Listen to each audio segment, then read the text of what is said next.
All right, guys. Cheers. Cheers. Cheers. All right, so we have my buddy Kyle here. Kyle Stafford, who we deployed with back in 2010. Jesus Christ. 2010. So long ago. It's so weird to think about, like, because I still don't think I do a lot of stuff in the Army right. And I still consider myself, like, always learning. Mm-hmm. But, like, I'm one of the old guys now. Oh, yeah. Yeah. Like, I have Definitely soldiers that were guys. born after 9/11. Yep. Which, like, I was 21 when we were there. I'm 33 now. Like, I don't feel old. Like, my body hurts all the time, but that's, I guess it comes with the occupation. You don't feel like the old guys. Yeah, exactly. Like, when you joined, you're like, oh, those guys are old. Yeah. Now you're like, oh, I'm shit. 33. Like, my E6 when we were in Afghanistan was like 47. It's weird because, like, we know we're getting older. Mm-hmm. I just, like, I'll be turning 36 this year. Yep. But in my mind, I'm turning 26. Yeah.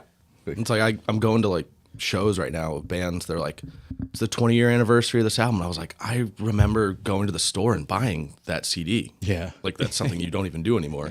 Like, I bought an album the other day, like, in vinyl at a show, and in it came with a CD, and I was like, I guess I'll just put this in my CD player in the car and just leave it there. And I was like, do I have anything in here? Nothing. Yeah. But it's like, like you said, like, we don't feel old, but, like, people look at us like, oh, this dude's been in the Army forever. You know when you go to like you do like medical SRPs at all? Oh, yeah. And you used You to see be the like, you folders? used to show up like, and you see like the old dude, whatever, and he's got like that stack He's got the of like things, and you're like got like a thin paper. Now you're walking in with this giant stack, and you're And like, he's got the fast pass on because he had to fast the night before to do his cholesterol the first thing. So I don't know much about you at all because we deployed, and even though we deployed together, we were living on a really tiny COP. This COP was so small, there was only enough room for 2 platoons. Yep. And you were our commo guy? Yeah, I was the communications rep while we were there. So we also had an Air Force guy that handled the networking side of it, all the computers and stuff. Fung, and then later on it was Dela Cruz. Fung was a little Asian kid that called Short Round. Shit. No, I remember him. I don't remember De La Cruz. Dela Cruz showed up after you got hit. He was an interesting character. Like, you know how it was very relaxed there, and like grooming standards didn't exist, and you could kind of wear whatever you wanted. Yeah, yeah. He had like Daisy Duke shorts that he would walk around in, like cut off jeans, like way too high before it became like the style to have like high cut shorts. Was he trying to be the funny guy? I Or? think he might have been a homosexual. Oh, Not okay. sure. It's just It was a long time ago, and he was only there for a few months with us. But Fung was a good kid. He used to do Tai Chi on the roof of the talk during the day. I remember him and That was an Asian Holloway. stereotype. Him and Holloway got into it at the MWR one night. Oh, man. He had been born in China, had a thick Chinese accent, Oh, did he? Okay. and like he was taking too long with computers. Like, you know, you had your 30-minute window on the computer, and if there's people waiting, you had to get back in line. Holloway was waiting, and this kid was on there for like an hour and a half. And Holloway's like, yo, speed it up, man. Like, what the fuck? And this kid was like, you disrespect me while I talk to my family. He's like, if this was China, you'd be dead. And Holloway looks at him, he's like, if this is prison, you'd be my bitch. And I was just like, this motherfucker. Holloway was my battle buddy. Oh, man. Yeah, we were the same fire team. But yeah, like, Najil was small, and like I was so new to the Army, and I was so timid because like I wasn't an infantry guy. You guys were all these hard charging infantry dudes. A lot of you guys had been like Pack and Welch and all these other guys deployed multiple times, and I'm like, I remember my first night there, like a mission was rolling out like late at night, and I couldn't remember how to work an ANCD to load crypto into these radios. Oh, no. And like I finally figured it out, but like I went back to my room and I cried. And I was like, I am going to get somebody fucking killed. Yeah, that's tough. I was like, I need to learn my job. yeah, that's a quick way to learn it there. And you were the only Because they commo guy. don't. Yeah, but they also don't teach you shit. Because I went to commo school. Yeah. Oh, that's And right. like, Yeah. So like, and I They went teach there. you on outdated equipment. Yeah. And Like- you like learn how to load like Windows 95. Yeah. Like, and then like Program a switch and router, but they give you the stupid entire script, so you're just like, yeah. And they don't even teach you like the radio. Like, okay, they do like one thing on each radio, but like it's not like, oh, hey, load the fill in this one, do this, do this, do this. and like It's like you just figure it out. the instructors aren't like they weren't military guys, or they were at one point. Yeah, they were some were civilians. civilians, yeah. but like they don't teach you like lessons learned. Like, hey, this is what I did when this would happen. Like they don't give you any of that. It's like you have to figure it out on your own. You didn't have an NCO to ask for help when we deployed, huh? No, I mean like I could call down to Metterlom and talk to my guys down there, but like they're not gonna be able to like walk me through anything. Shit. That was the So, Air like, Force dude. Was he all right? Like, Yeah, he was fine. He was younger. The radios He was and younger stuff, than me. Because like when he I was there, he was just computers. oh, So okay. he handled making sure the network worked, and I made sure that our communications platform on the base and off base worked. Yeah, because we had an Air Force guy, and he was really helpful with everything. Yeah, Like, this kid didn't know anything about radios, but like I had really no one to report to at Najil. Like I talked to, like my NCO, I guess, was Sergeant Fuller, who was the TOC NCO, but then after that it was First Sergeant LeBeau and Castellucci. That's stressful. Which Castellucci was cool. Like Yeah, no, they're LeBeau cool. was cool. I'm Yeah. like, I've never. They called me Kylie. When I was talking to Amanda about doing the podcast with you, I was like, I never stopped to think about your perspective, because like we all have platoons and got teammates and shit like that, and Yeah. squad leader. Like you didn't have anyone, And like the part that I was always jealous of was like you guys had your B huts and you guys all lived together, Yeah. and like did things together at night. Like I had my own room / office, so like I just hung out by myself at night. Like I didn't go up to the other B huts and hang out with you guys. Like if I saw you guys at the MWR, it was one thing, or like hanging outside my stoop smoking cigarettes. But yeah, most of the time I was in my room by myself. that like, sucks, man. Yeah, it's tough. Yeah. It's tough because And then you getting need that like, yeah. decompression. Like it's fucking stressful. You know what I mean? Like having that like one thing. Like I remember like we watched. I don't know, stupid. I think we watched all the fucking like some stupid fucking series. I forget what the hell it was, but like it was like a thing we do at night, like watch like Grey's Anatomy or like something stupid, Something- Hanging out with some friends. you know. And like they put that on and you'd be like decompressed, then ready for the mission tomorrow. But And like as time went on being there, like they incorporated me to the best of their ability. Like started hanging out with like Fry and Scott, Breffert, Petrosky, like hung out with all those guys. Oh, cool. But like they were all like, except for like Scott and Fry, like everybody else was like NCOs, and like I was this little private, like nobody wanted to hang out with me. Like and I wasn't an infantry guy, so it's like some of them, like a lot of the IRR guys like looked down on me because they were like, Did they? I don't know if they looked down on me, but they were like, not an infantry guy, not as important as everybody else. And I'm like, Yeah, I can see that. I get it. yeah, that's the infantry Like- mindset. That's what the military mindset, like the whole job of every other person in the military is to support the infantry. It's pilots fly you places. I make sure your radios work. Medics keep you put together. Like everyone is there to support the infantry. Yeah. And I love the infantry. I love being a part of the infantry. I'm not infantry. I debated reclassing after the deployment, but I never did it. But I love being in that environment. I had to reclass to 92 Alpha a few years back, and I got sent to an aviation maintenance unit, and I was going insane. Hated that unit. Yeah. It was terrible. The leadership there was garbage. Like I had friends that were higher up than me, which they were cool to like hang out with and stuff, but like from like the command down, like they run it like a business. Like it's a TASM, so it's like I think like 15 other states send their helicopters there to like get worked on, and we make money off of it. Like they pay Connecticut to do that. So it was like I just hated being in that unit. Like I stopped caring about going to drill. Like I would go to drill, do nothing while I was there. Didn't work out. Didn't even try to pass PT tests. Finally, my job, like my civilian job, it switched over to civilian employee. So I didn't have to wear my uniform anymore. So I didn't have to have MOS compatibility. So immediately I put in a transfer request to revert back to my commo MOS and go back to the infantry. Yeah. And like people are like, you might be the only person we've ever heard of that's requesting to go back to the infantry. I was like, You don't thrive in that environment. Whereas like people are waiting to go fucking to Starbucks. Yeah, but I Exactly. mean, like even when I was over at the 143rd, like our commo, I think we have a 5 and a 4 like position, and like we can never fill them because like nobody wants to go to the infantry if you've never even been a part of it. Yeah. You know, like especially being a commo dude, like, and you're just like working at an aviation unit or something like that, and everybody's like, "No, I don't want to do that." Like, what are you doing? yeah. And like, don't get me wrong, like whenever drill weekend comes up, like that whole week I have pre-drill depression, and I'm like, I don't want to go sleep in the woods again. But like, I would much rather be doing that than sitting at that armory with a empty manila folder walking around the hangar looking at, like I'm going to do something just so nobody bothers me. Yeah. Yeah, going back to Najil, like I was scared shitless those first couple weeks, and then the first attack happened while I was there, and I was on the phone with my girlfriend at the time talking to her, and all of a sudden I just hear IDF start going off. Yeah. And I'm like, fuck. I was like, oh shit. I was like, where do I go? What do I I do? always love that. It's like you're just chilling. It's like, is that incoming or outgoing? It's like, And like, so like, I'm like, babe, I gotta go. I love you. Bye. And she's like, what's going on? I was like, nothing. Bye. I'll call you later. Yeah. Like, hung up. And I'm like running back to my room in the dark. Didn't have a headlamp yet. Mm-hmm. Like, it was in the mail. My parents were sending me it.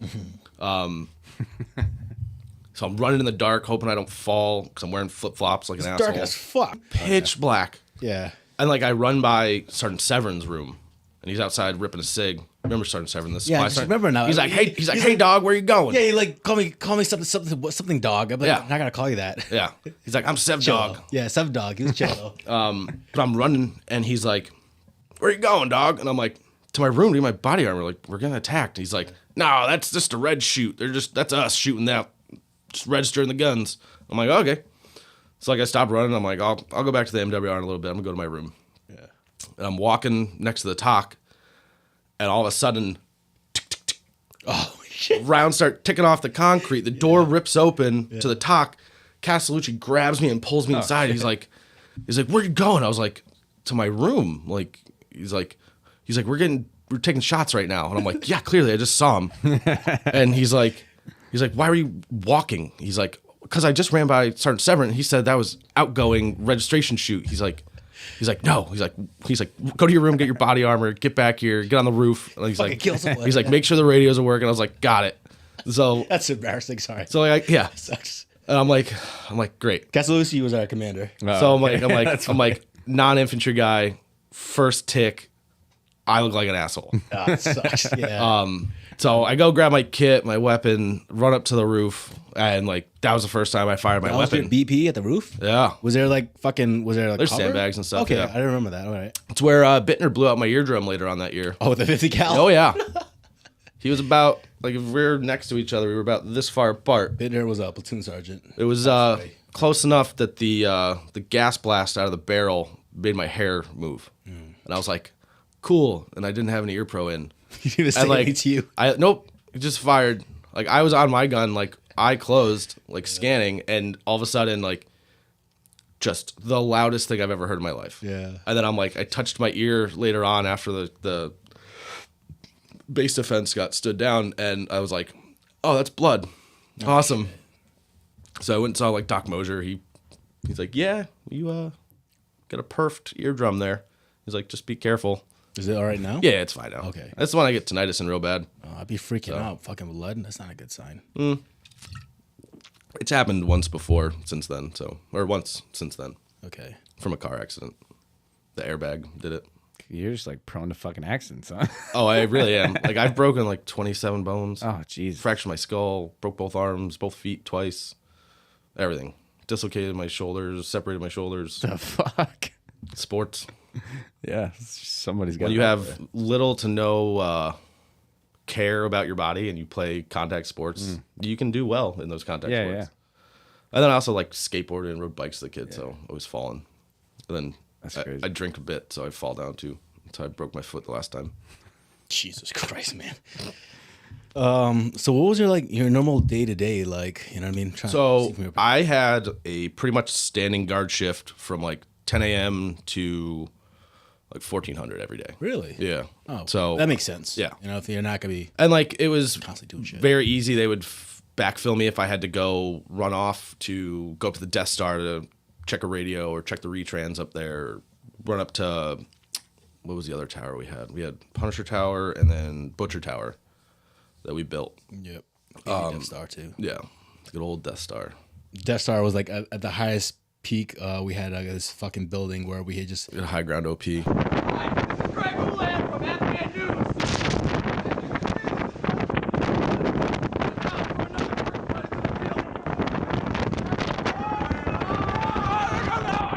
My favorite was All right, it's funny knowing the names because I've been there. Oh, Like, that's yeah. right. Shit, I'm sorry. Yeah, I did a convoy up there. 'Cause I was in Medderlom, Oh, okay. like in 11, 12. Okay. Yeah. Yeah. So like it was. he's been to- I've been in Najil. Yeah. Like, and I was like, It's- what the fuck? It's a fucking I got experience, there. man. I'm like, oh shit. I think we spent the night there. And like, so I flew in, Jesus. and like the day I got there, I had like 2 hours with my counterpart from the task force we were replacing to like learn everything about the base, which I didn't learn anything. So, but like, yeah, day to day, like I had a guard shift from like 10 to 1400, and then I was also the electronic warfare person for the base. So I handled all the Dukes and all the trucks and everything and all the Thors and whatnot. Shit. How the hell did you know that? I got sent down to Bagram and it's did a good. course Oh, with that's cool. Task Force Paladin, Nice. which I was like the obvious choice because I was a comms That's guy. cool. I was just like, Yeah. I didn't know they. I was a comms guy, so I knew That electronics, was and one I of was the already things you could do. Yeah. It was an additional duty. Like Yeah, I didn't yeah. get like an ASI or anything out of it. It was No, that's cool though. This But is they, like- crazy. All for an E3, brand new to the army. Yeah. Fucking cop in the I- Radios, man. like coming home. Like everyone in my section treated me like a fucking rock star, and it went to my head as a young E4. Yeah. It went to my head. Like I was talking back to E5s and E6s, like not giving a shit. I was like, "Fuck you!" Like if you weren't on that fucking deployment, Yeah. and like the guy that took over the section when we got home, this dude Sergeant Wood, he was an asshole, but he had been like a division level commo guy his entire career, and I was like, "Fuck you! You've never been in the fucking dirt doing this shit. Like you've been flying around with 3-star generals. Like you don't know what the fuck you're talking about." Yeah. But he put me in my place real quick because he was an NCO and I wasn't. Yeah, So- right. Yeah. Is what it is. But so like once a week we had ComSec changeover. So like 4 a.m. I'm out at the trucks, loading the radios, making sure that the TOC's ready, the Punisher Tower's ready, make sure in Lions and Rhodes, because they were my 2 RTOs.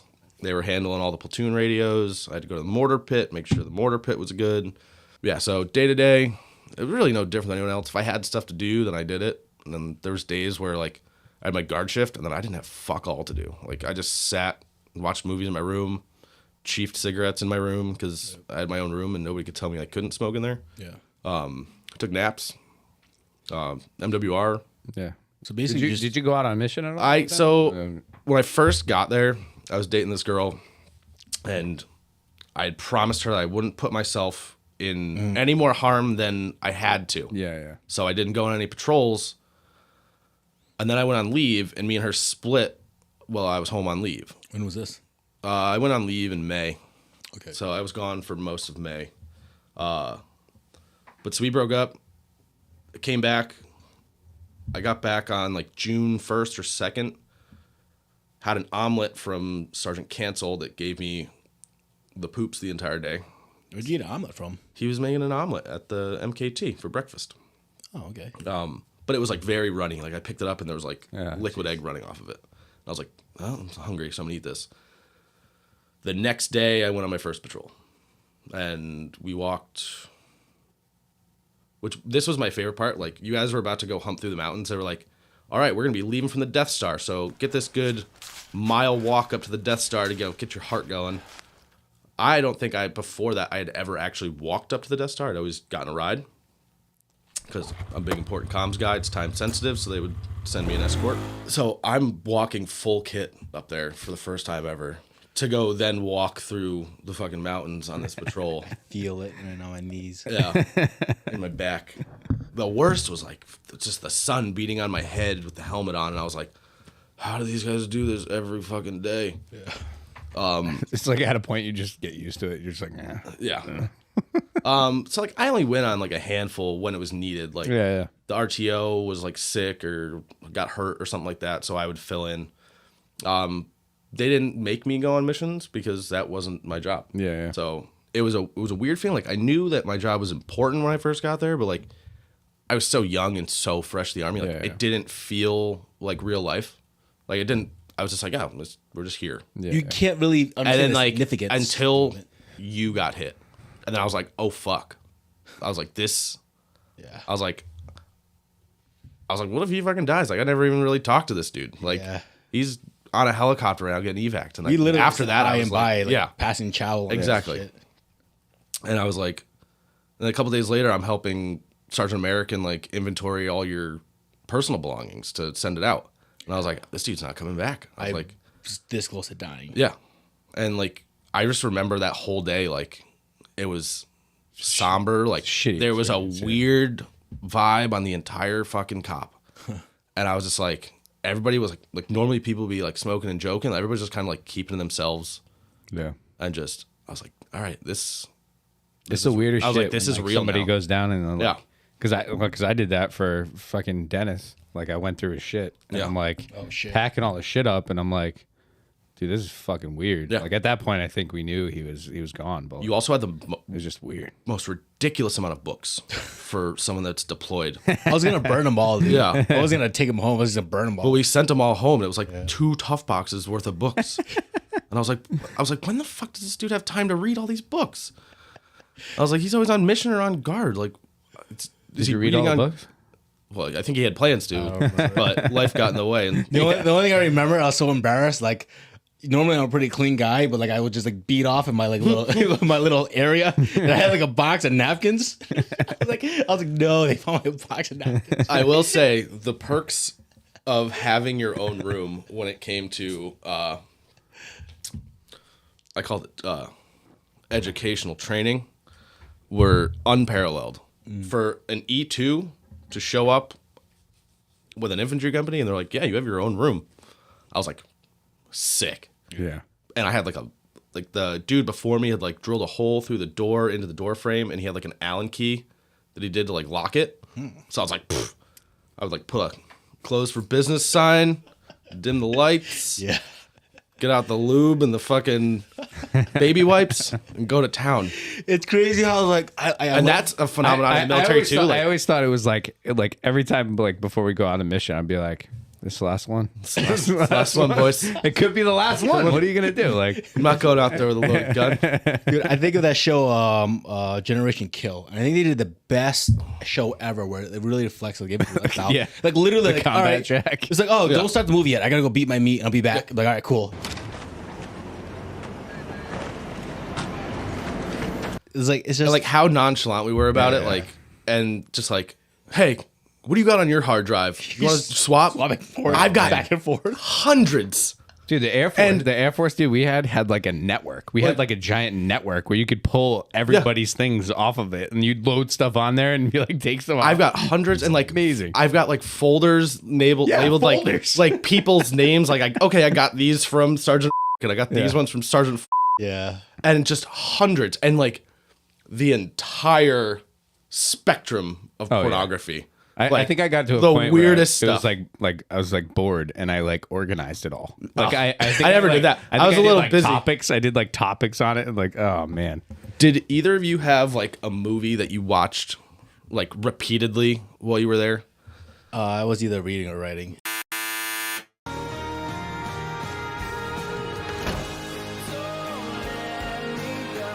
Okay. I had like one movie that like it's not even a good movie, but like whenever I was bored and like going through my hard drive trying to find a movie to watch or a TV show to watch, I'm just like, well, I'm just gonna watch this again. And it was What Happens in Vegas with Ashton Kutcher and Cameron Diaz. No idea I why. don't think I've ever seen that. It's not good. Yeah. It's a dumb rom-com. Yeah. But I was just like, well, Rom-coms like we're like the best Yeah. things to watch. I love overseas, rom-com. so, like, wow, who doesn't? You getting shot had a profound impact on the way I spent the rest of my year. Like, I was just like, all right, you need to be on your shit. Like, comms need to be fucking perfect. And then, of course, like a week later, we have a solar flare and nothing's working because I have decided to pick the one job in the military that outer space affects how it works, which you try and say, like, it's the sun is flaring up, which is affecting the troposphere, which is now affecting how my radio works. Try explaining that to a captain who doesn't understand radios. Just give a fuck. Doesn't give a fuck. He's like, we'll make it work. And I'm like, Roger, sir. It'll be up in 3 days when the solar flares stop. So when you came back from like being over there, I mean, did you just like have a hard time? I Or went was it fucking just, like, wild. Like, Yeah. I mean, I think But it that was also, everybody like- did it too. it's just like you have so much like pent up Yeah. and like, And you think you're never gonna die, and you're being just like, young, like you can't figure out a good outlet for it. Yeah. So like I was just drinking all the time. Like I blew through my deployment money in like 4 weeks, I think, or something like that. And luckily, like I was still on terminal leave. Oh, mic closer. Yeah, I was still on terminal leave, so like I was still getting paychecks, but like everything I'd banked, like gone. Yeah. And I'm not like the closest with a lot of the dudes in the military. I have my friends that I talk to. Like I don't know if you remember if you ever met Sousa. He was a fister. He was down with ACO at Zeahawk. But so like we were late arrivals to Moab. You guys mobed, I want to say like middle of November. Like me and him were still at AIT when you guys left for Yeah, Moab. Moab the 09. Yeah. And then we showed up together. We were late arrivals December 4th to Camp Atterbury.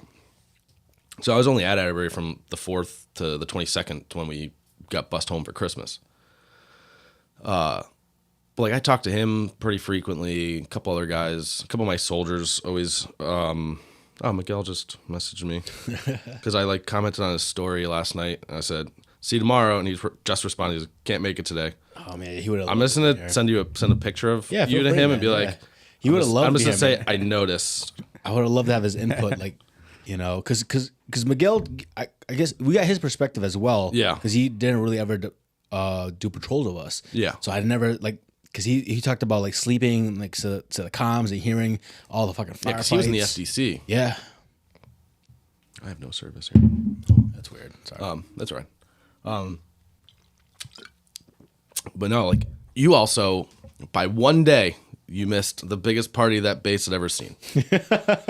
Miguel's on top of the Hescos playing the national anthem on his guitar. Saw that. I had 2 6-packs of near beers hooked to my belt.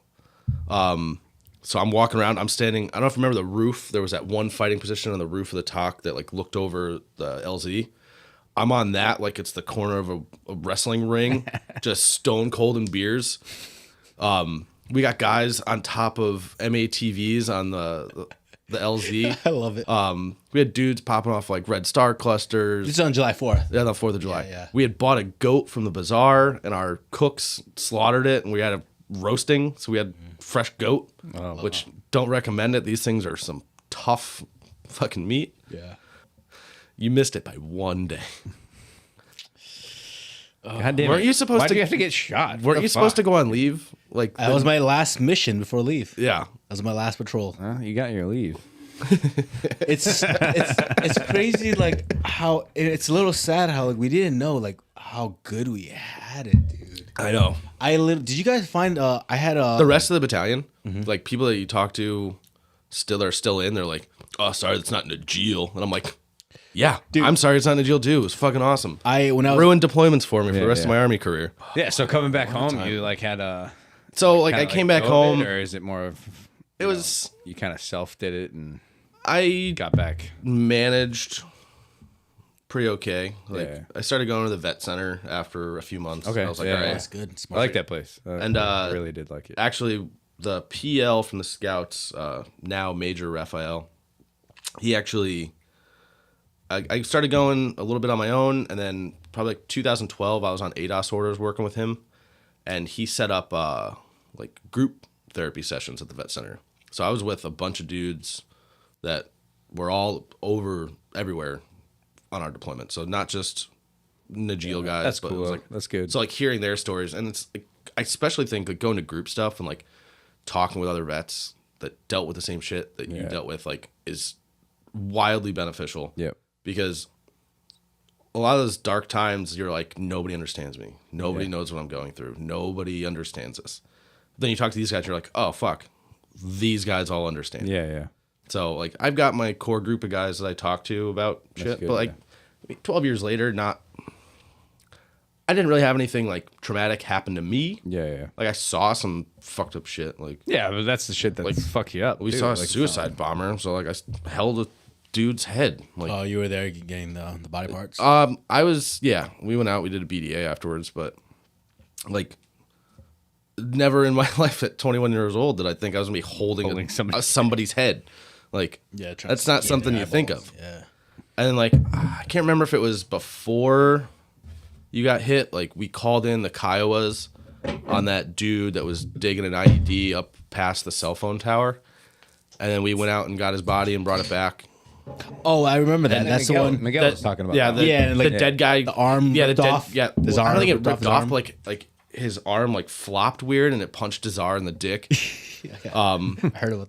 Castellucci was dragging it at one point and didn't realize that, like, you know, the little plots of land, how like sometimes there's like a 4-foot drop off of rock wall. He didn't realize there was a drop coming, and he was dragging this body, and he fell off, and the body landed on top of him. That's dangerous. Yeah, but like that was super early in the deployment, and like I was riding around. Remember Hernandez? He was an IRR guy from New York. Oh yeah. Super nice guy. Yeah, he was like the fob mayor when it was like the off week when they weren't patrolling, and he was bringing me up to the Death Star. He's like, I gotta stop by the ECP real quick. There's somebody's coming to pick up that body, and he's like, you want to see it? I was like, it was literally like I was in Boys and He's like, you want to see a dead body? Dude, isn't it weird how a dead body And, like, looks this- fake? Yeah, Like, it and doesn't this thing feel- Doesn't this look thing real had at all. taken a 30 mic to the side of the back of the head. Yep, that's it true. literally went to here. Yeah. And then it was just gone. And I was like, then he like showed me the arm where he got hit, and it was just held on by skin. And I'm like, this isn't real. Like I was like, what the fuck? Yeah. And he's just like nonchalant about it. I was like, that is a dead human. Yeah. I was like, I've seen a dead human before, but like at a funeral, like this thing was murdered, murked, just 30 Mike. all day. anti-alived. Goodbye. And just unalived him real quick. And then I just had to go about my day. And like when you talk about like PTSD stuff and like nightmares and not sleeping, like that was the dude's face that I saw Really? in my Shit, dreams. Like it stuck with me. I haven't had that dream in probably 10 years, but like coming home at that age and like not dealing with shit that I was dealing with, and it comes up, but Yeah. I deal with it now. Like I did therapy for a long time and talked shit out, but going to the vet centers, and I hate going to the VA. VA sucks. They billed me. The VA billed you? They fucking billed me. You're I like, went to go to motherfucker, the I thing. already paid for this in They Afghanistan. They fucking billed me, and then they took it out of my taxes. What the fuck? Because I was like, fuck, I'm not paying this shit. Oh, and then they're they, the worst. They took it out of my fucking taxes. So I called them. it was like $60, but I was just like, what the fuck, dude? Yeah. it's I like- called them Principle. before going to Africa to tell them to pause my disability pay, Yeah. and they didn't. So I was like, and I wasn't checking my bank account. I was in E6 on deployment, and I live in New Haven County in Connecticut. Yeah. So like, I wasn't worried about money, so I rarely checked my bank account. They were paying me the entire time. Oh shit. I have a $7,100 debt. Yeah. They took my entire tax They're return. just not going to pay you your disability, right? Yeah, they pay me it now, but like they prorate it, so like Yeah. they're taking a chunk out of it. They took my whole tax return, like, and I don't know if you ever filed the tax return on years you're deployed. You get paid Yeah. a ton of money because you're- your taxed income is like $17,000, or less. And Why did that particular face bother you? The guy who got killed by the you know, I have no idea. Like, I didn't go on the BDA to go pick up the body or anything. It was just the first one I ever saw that had been killed. It wasn't like going and seeing a body at a wake or anything. It was like, holy shit! Like we did this. Like we being the military, but like we did that. Like, and it's not an easy thing to like. You kind of, they say like, you know, military's not for everyone. It's like you kind of gotta, and you join and you don't realize like, oh shit, this is not for me. Yeah. But while there, like you can push it aside and not think about it, but it's just something that snuck back up, and I can't really put a reason on why. It just, Okay. remembering back, I think it might have been more like, from what I remember about the dude, like once we found out who he was and everything, he was like hooked on opium. That's The what it was. Taliban Yeah. paid him to $300 go bucks. do it Yep. and bury it, and like, so he might not have even hated us. Like he was just like, I need this money and I want these drugs. Exactly. I'm gonna go do this, and he paid the price for it. But like, am I ultimately sad that he's not on this planet? No, like one of us could have driven over that. Yeah. And I mean, not that we ever really drove anywhere, but So you don't have and this is just pure curiosity. I'm not trying to play psychologist, but I'm like, I don't know why I don't have PTSD. Like I don't. Yeah. And I wonder why some people like that why that face would affect you the way it did. So Speculate at all?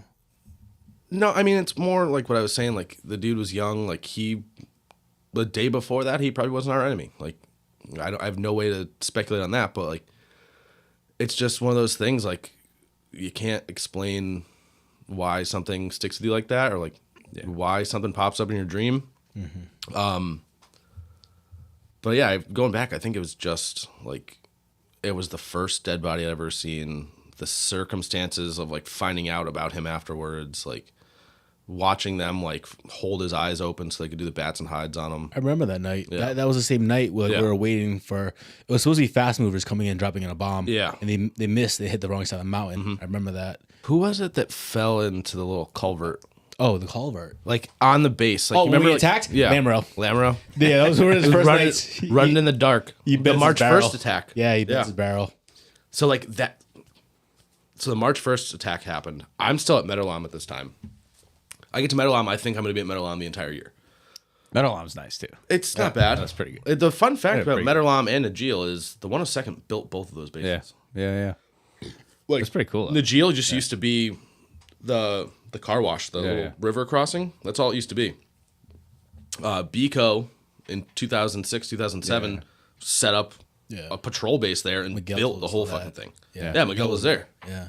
Which is so weird to me. Like, you deployed to Afghanistan twice and you go to the same place. That sounds sounds awful. That's wild. Yeah. That's Well, cool, that's though. like- you like know the area. Like, Well, that's like, there's rumors that like, you know how long it takes to like learn the area. Like you're like, oh, well, I know this place. like there's rumors that the 102nd's going to get put on a rotational deployment back to Africa. So like every like 4 or 5 years. And I'm like, I'm still going to be in. I don't want to go back there and do this again. 4 years left. I'm out. I got I'm gonna take a break. 6, I think. Okay. But I've heard that, you know how like you get a pay bump every 2 years? Okay. The pay bump from 20 to 22 is insane. Like the biggest pay bump you'll get. So I'm debating staying another 8 years. Yeah, man. Whatever makes you happy. And like I don't mind it. I'll be 39 at that point, so Yeah. when I hit 20, I'll be 39. So I'm still at Meadowlawn when the March 1st attack happens. And that's the day, and like I'm running to like trucks because they're like, you're rolling out with the scouts to go up there for QRF right now. So we were gonna convoy up there that night to help you guys, and we were gonna load up a ton of mortars because you guys ended up going black on like 60s and 81s or some shit like that. The only thing I remember from that firefight, well, fucking Holloway jumped on a 50 cal, went black. Jumped on another fucking 50 cal, went black. It was a pretty busy night. Yeah, so I'm hearing all this, and I'm getting ready, and like we didn't end up going, but I'm in the talk, like hearing all this shit happen and all this stuff coming in, and I'm like, the next morning they're like, hey, pack your stuff. Tomorrow you're heading up to Najil. You're gonna be the comms guy, and I'm like, what? Like, did you hear all that shit last night? Yeah. I was like, you're gonna send me? I was like, I'm looking at my E5 Sergeant Phelan, who I'm like, you just promised my mother you wouldn't get me killed, or like my mother just asked you to look out for me or bring me home safe. Yeah. And I was like, and god damn it, you're gonna get me killed. Like, what the fuck? And I'm like, I'm sitting outside, like, just chain smoking cigarettes, just like, well, So he's telling us that he was at Meadowlawn, right? Obviously E2, and he hasn't been on Najil yet. And fucking, March 1st was one of our big attacks too. it was like a 6-sided complex attack, IDF, small arms, You everything. weren't there for it? No, I got there March 3rd. Oh, jeez. So I'm Yeah. I was originally gonna like roll out with the scouts as their comms guy. Yeah.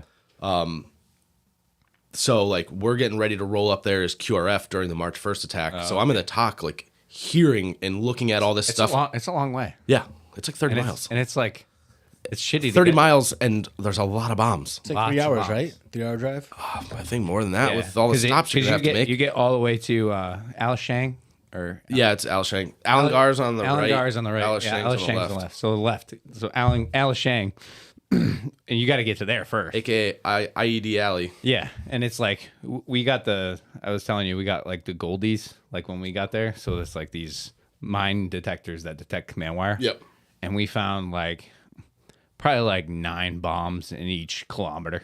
Like it was just like we just went on mine hunts. Like and these HME bombs have been there for probably 5 years, 6 years. They're built into the roads that they built. Like it's crazy. Do you know how many Afghan civilians got killed by roadside bombs because like we gave them money to pave the roads, and they're paving these roads and they roll over a bomb and all of a sudden they're dead.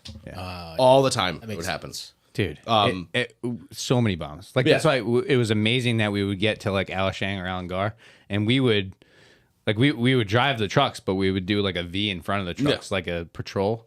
So you'd walk the entire way. Like I think we walked like 3/4 of the way to Najil. Jesus Christ! Like, it was like fucking insane. That's fucking risking your life. That's that a is gamble fucking fuck. far. That's a awful. Gamble. It was awful. Like even my helicopter, it was like a 20-minute ride. Yep. I couldn't imagine walking. And then when you got there and like literally turned around like the next day. Scrolling it on Google Earth, like you got to do a few swipes. Yeah. Dude, there's a reason we always bad. fucking patrolled and never drove, man. Yeah. You're gonna die. Yeah. Well, that was Castellucci's. There was like 1 or 2 dudes in each of the trucks, but it would flush out the command wires. So you like I think we only got blown up like 3 Yeah, times. leave that for an EOD team, not an infantry company. Yeah. We had EOD with us the entire time. Okay. The entire time because those roads are so bad. But we had EOD just constant. But that should be like the mission, the EOD mission to clear this route. I feel like we didn't actually get like we weren't route clearance, but we pretty much did route. Okay. Like, all right. Like well, that's what I'm saying. patrols, like for something in that situation, the They mission didn't give you has Huskies or mine rollers. You just had to figure it out no. yourself. We had those guys and the EOD guys with us, and it was just like, Well, if it's we unsaid. had guys next to the roads and like had like those goldies, those command wire like things, and we'd find it, and they'd be like, okay, call it up. Fair enough. And they're like, don't pull them, because at the time, they were like attaching grenades to them, like the command wire. But most like I've probably cut, I don't know, probably like 10 of them. Yeah. Like just because like, what's the easiest way to stop this? Oh, yep. Like if there's a grenade on it, whatever. I'll pull it too hard. Yeah, so I'm sitting in Medalam during the March 1st attack. Like I'm about to roll out with the scouts. Been in Afghanistan, or I've been at Medalam all of like 5 days. I'm like, well, we're getting into this, boys. We don't end up rolling. They end up handling their shit fine.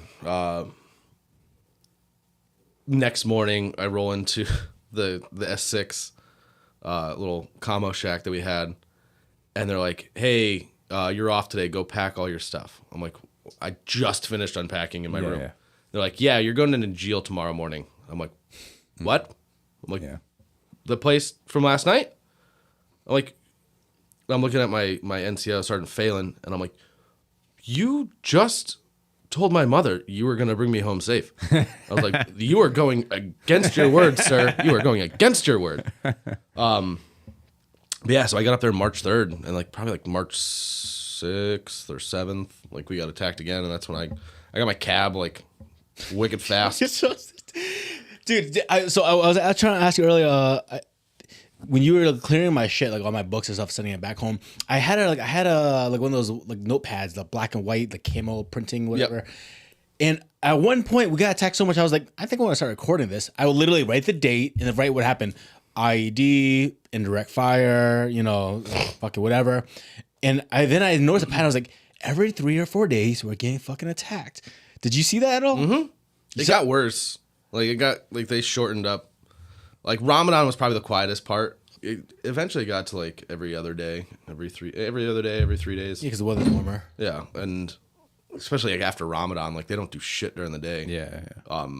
Then all night they're just fucking eating. And they're like, we're gonna give them a break for the month. But after Ramadan, just That's a barrage.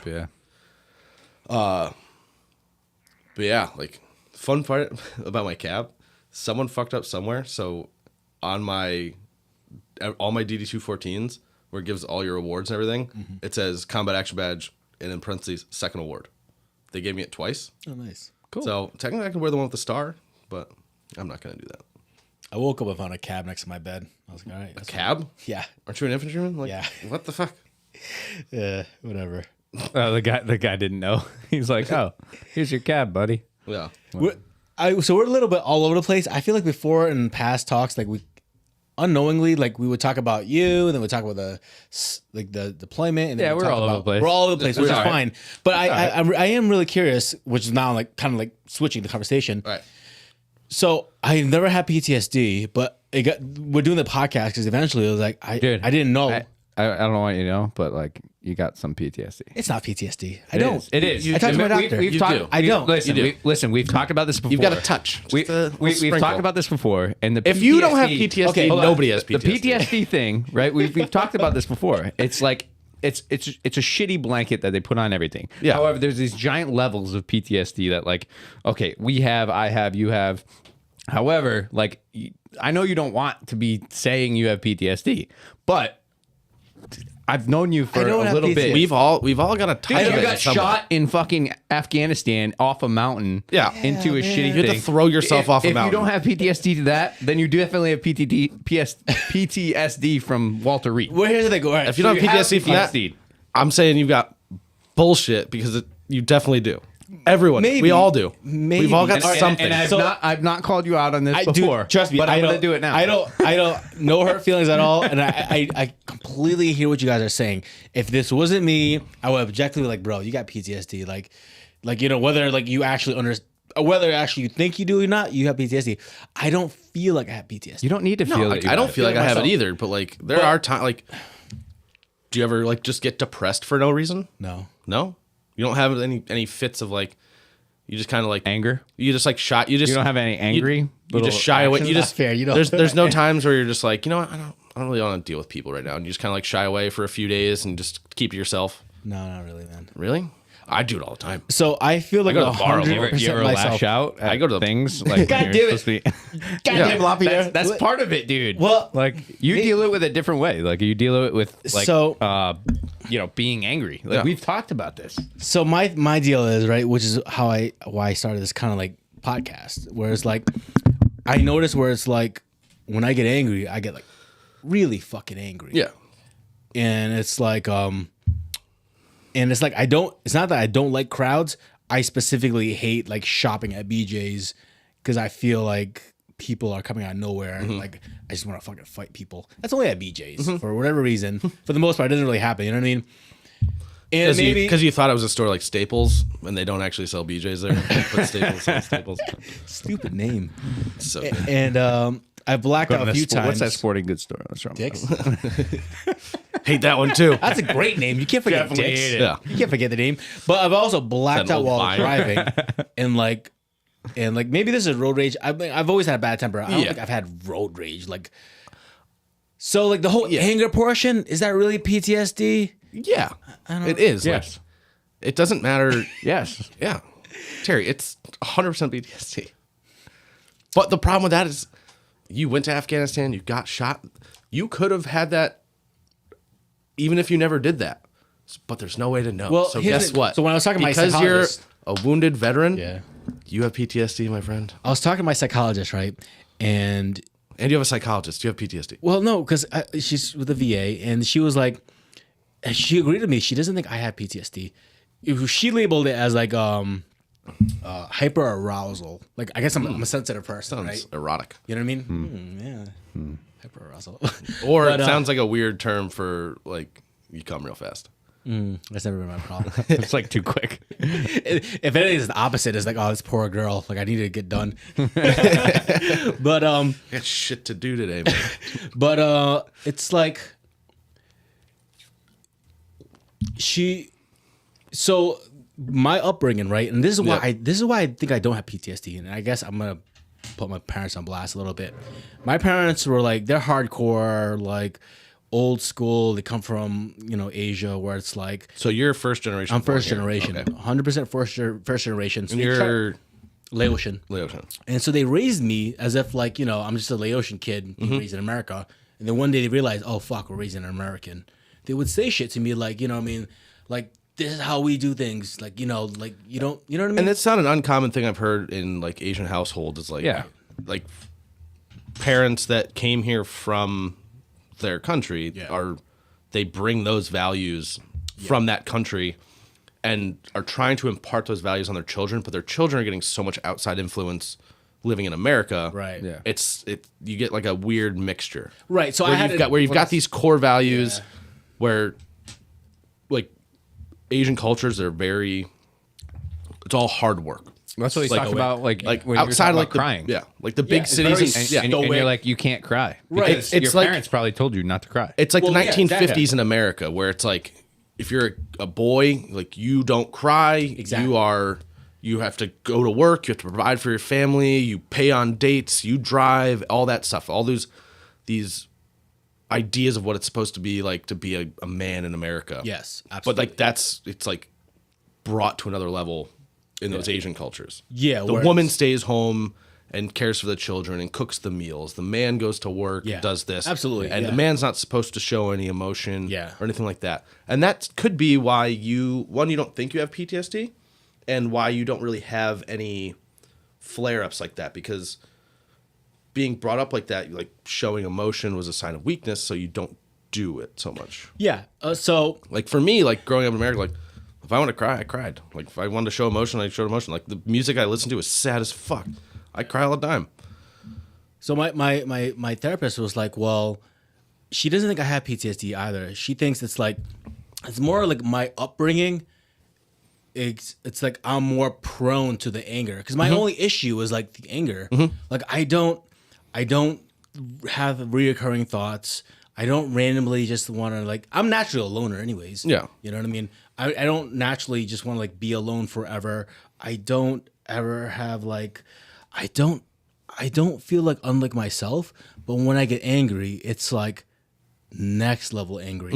You know what I mean? When you go out on patrol and they're like, "Hey, listen, there's gonna be suicide bombers. Expect this. Well, you know, if we need to blow down a wall and for exfil, we'll Yeah. do that." So like now my level of like where we take things to extreme is to a different level. Yeah. Which scares me because your anger is you're trying to like go above what you like Right. think like anger. and is. that's what she says. Yeah. She says in the military we learn to like overwhelm like by angry's force. good. So like you know yeah, what I mean? but what the military teaches us without realizing they teach us is compartmentalization. yeah, we are Like one able of the to- most terrible things. To Yes, do. we are able to. Something bad happens to us, but we're still on mission. Yeah, you put that shit aside. You Your put buddy that shit. died. You put that shit Yeah, aside. You gotta Yeah, take yeah. care of the guy shooting at you first. Guess what? You know what? Your buddy dies.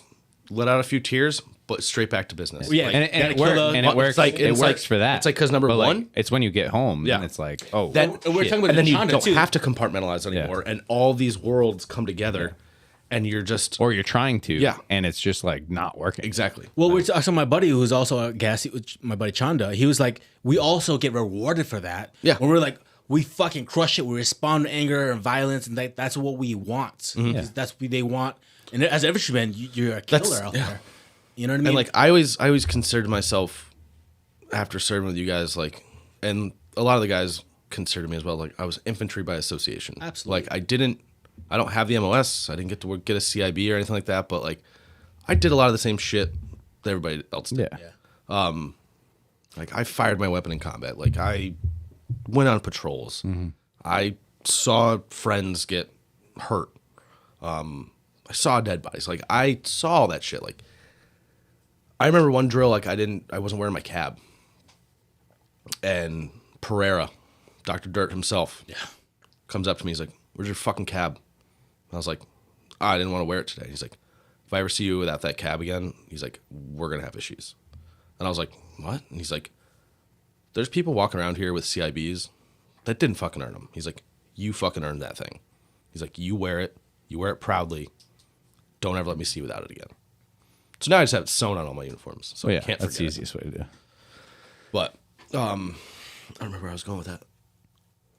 Anyway, I think we did get to a point that like you said like a lot of it's your family, which it probably is, but like obviously something had to be like well, the war itself exasperated it. yeah, So like I don't think it's it's like PTSD. okay, Yeah. It's okay, just, okay. I can gotta agree- put myself in another position. I can agree with you Make it that you worse. don't have PTSD from the war.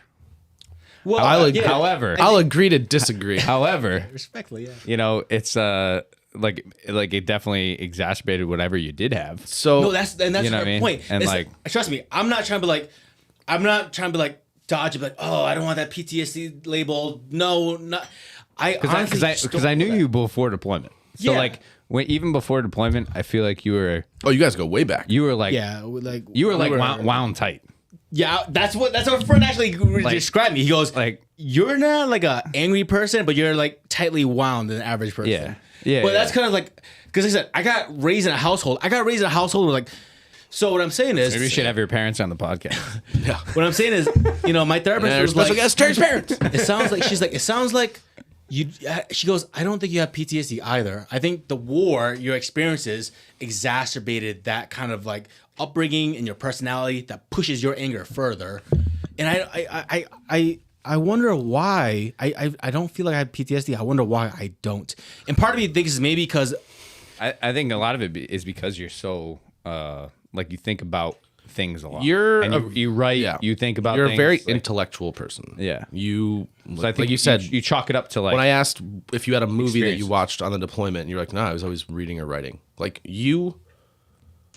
I feel like because you couldn't show emotion, that's how you got stuff out, and that's how you've always done it.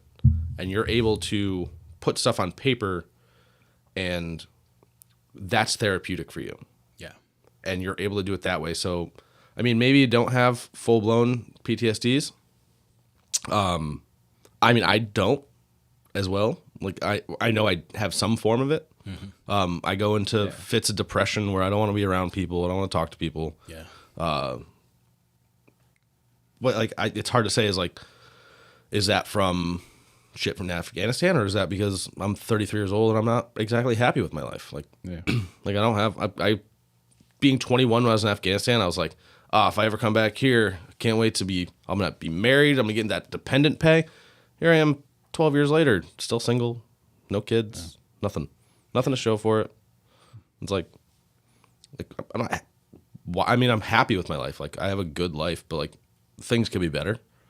I think a lot of it though, like, and not saying with you, but like even though you had that, like you got to be happy with yourself too. Yeah, Like, cause even like, so I have a beautiful wife, beautiful kids, muzzle like, off. yeah, and it's awesome. But like, I feel like sometimes like I am like too depressed to enjoy it. Yeah, You know what I mean? Like, and it's just like, it's terrible to them. Like, I want to be like, want to do it, Yeah. you know?